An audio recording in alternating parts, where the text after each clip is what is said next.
Farmers take advantage of deferred sales all the time, and when we talk about deferred sales, we're talking about you harvest your corn in October, you go to the local elevator and you say, I'm going to deliver this corn to you next March for $6.52 a bushel. That's a deferred sale. You've entered into the sale, but the delivery of it is not going to happen until next year. This is a great tax planning tool to sort of lock in what your income is going to be.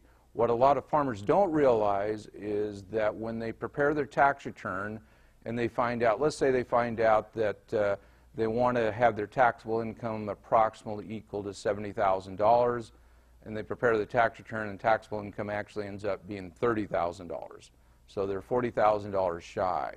If they had entered into several deferred grain contracts, they would be allowed to elect out of the installment sale on one of those contracts. And so let's say they had a contract for 5,000 bushels at $8 a bushel, that's $40,000. They could elect out of that by simply recording that income on their tax return, and that would get them to their optimum taxable income amount. The key to that, if you're going to do that, is make sure you don't report that same amount of income in the year that you actually deliver it to the elevator. We've seen that happen a few times.